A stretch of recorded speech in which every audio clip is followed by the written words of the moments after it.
The Unfinished Swan is described as a first-person adventure game. Not that that really means all too much, but broadly speaking I would describe this game as a blend between a walking simulator and a puzzle game, despite the fact the puzzling is actually pretty light. Either way, this game was actually initially released in 2012, funnily enough long before the term walking simulator was really a thing. But unfortunately at the time it was a PS3 exclusive, meaning despite being quite interested I could not play it. However, recently this game was released on Steam, so I picked it up and an hour and 45 minutes later I put it down because it was over. As a result of the short length of this game, I'm going to really keep everything up until the spoiler warning very non-spoilery. In this game you play as Monroe, a young boy at an orphanage whose mother has recently died. Interestingly, the mother was a painter, however Monroe is only allowed to keep a single one of her paintings, so he chooses a painting depicting a swan with no neck. One day, Monroe wakes up to discover the swan has disappeared from the painting and left footsteps leading to a door that he had not noticed before. By the way, I know it's implying the door didn't exist before, but if you ask me, I reckon this kid's just an unobservant little shit. Upon heading through the door, armed with only your mother's paintbrush, the game starts, and I'm not going to show you this because honestly this first little section was one of my favourite sections to play through. So that's the setup, you're a child and we are on some Alice in Wonderland shit. Right, so I'm not going to sugarcoat this. I wanted a lot more out of this game than I got. It's not exactly a bad game. I feel like this game falls into the same category as Gree, which I covered a few eons back when my mic and videos were significantly worse. Dash, I guess, in a direction by pressing A, and you just spam it. You don't even need to hold forwards and you'll be out of range of the bird the whole time, which was very unfortunate, but I guess that's just what they decided to do. Christ almighty, no one can understand the words leaving your mouth.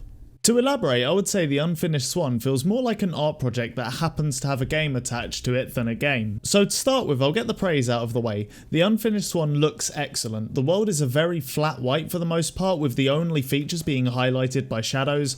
Naturally, as you brought your mother's paintbrush, you can paint the world. This is used in a couple different ways throughout the game, but the one thing it does always do is shoot out a little ball that splats onto whatever object or surface it hits.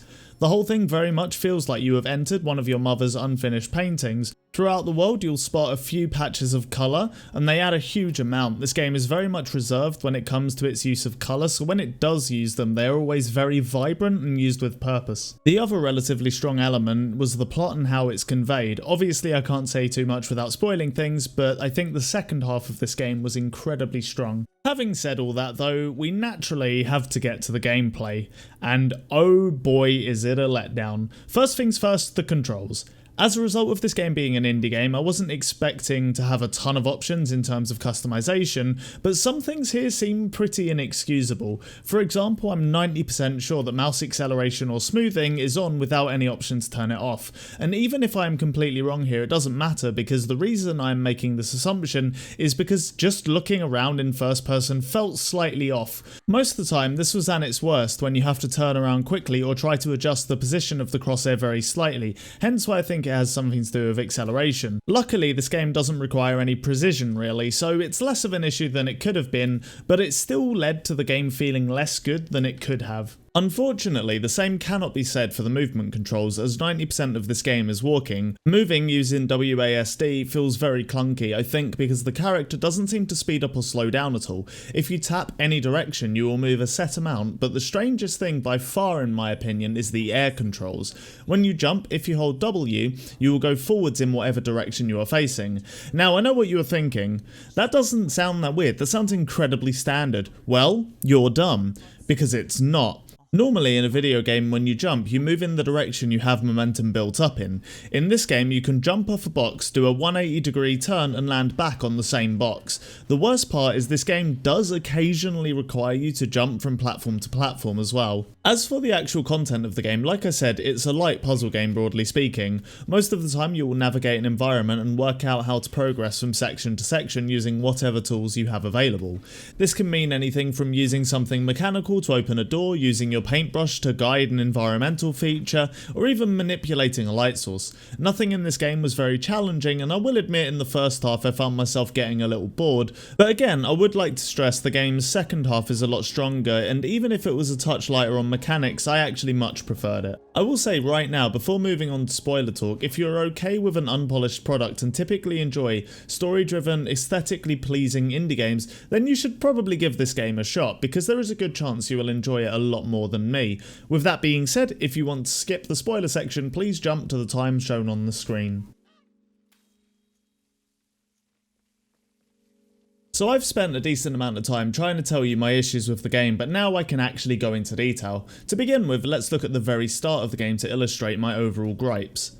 You enter a door and you are plonked into a totally white world. Being the pro gamer you are, you probably tried looking around, moving a bit before realising nothing was changing, but at some point you probably clicked and noticed a ball of black paint gets sent out only to land on whatever object is in front of you, suddenly contextualising your position in the room.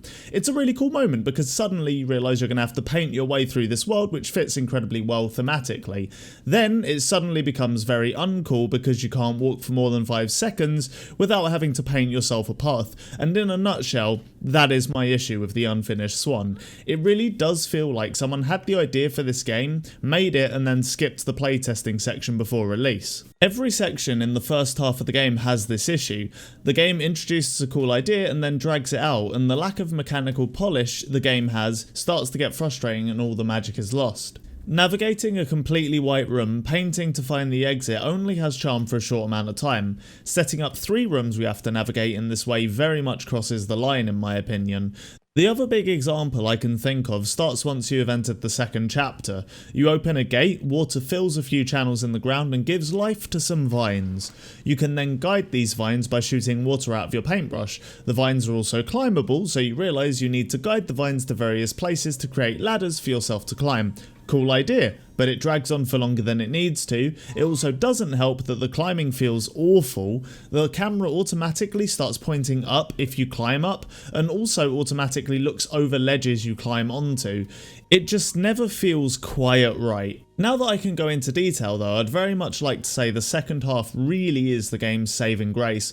The plot essentially follows the life of a king. You start out in his garden and travel through his kingdom, eventually reaching an airship to travel to a large statue of the king on a distant island. And the second you get on the airship and enter the back half of the game, it immediately improves. The place you land is pitch black with only coloured lights highlighting the route. For the first time in the game you face adversity. The darkness conceals these spiders who strike out at you when you stray too far from the light, and it really gives the game a sense of urgency that it had desperately been lacking up until this point. There is also a really cool section where you reach a house the king built to get away from his kingdom. The whole thing has been consumed by nature and dishevelled thanks to the sands of time, so to traverse it you are given the tools required to create platforms where required. But the main reason this all goes over so much better is because the poor feel of the game doesn't interfere with what it asks of the player. You don't need to look around a ton and you don't need to jump from platform to platform. The game ends with you climbing the statue previously spotted in the distance and finding the king in a deep slumber. Once you enter his chamber, the king wakes up and recalls his dream. The king's dream leads you through a credit sequence and takes you through all the locations of the game, with the king coming to the realisation that ultimately all these monuments he had built to carry his legacy are going to be lost in time. You then find out you're the king's son and the game concludes. So in summary, the game keeps its aesthetic strength and becomes less frustrating because you don't need to wrangle with the controls as much in the back half. But ultimately, the first half drags, and with this already being a short game, that's a pretty damning thing to say. However, the final thing I want to convey is that despite all of that criticism, this game does do one final thing very right. So, let's go over what we know. Monroe is an orphan whose mother dies at the start, and his only connection to her is through a single painting, a painting of an unfinished swan.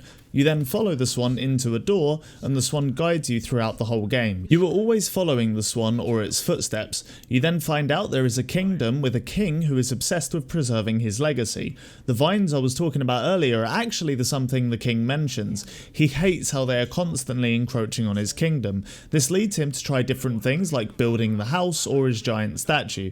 During this time, a woman comes into his life, gets pregnant and leaves.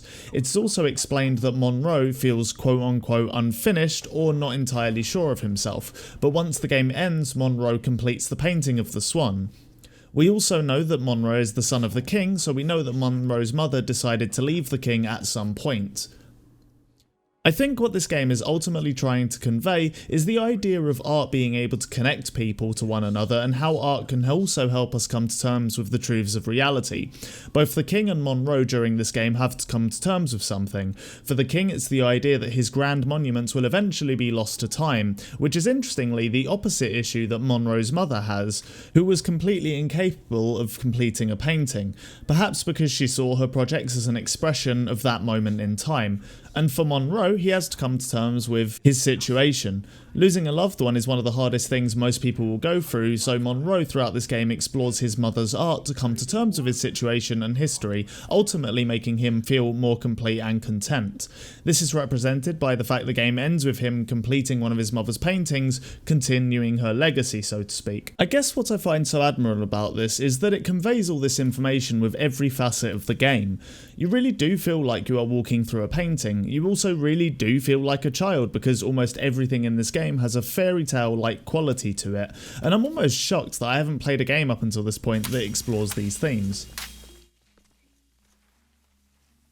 So in conclusion, the Unfinished Swan is a pretty unique game by most metrics, even if it is a little dated, and while I didn't enjoy it that much, I feel like this could very much be considered a hidden gem to a large number of people. If you're looking for something a little left field that explores some unique territory within the media of gaming, then I would highly recommend checking this out. At the very least, it isn't too pricey, and at most it will be the length of an average film. Due to its shortcomings though, unfortunately I'm only feeling about a 4 out of 10 on this one.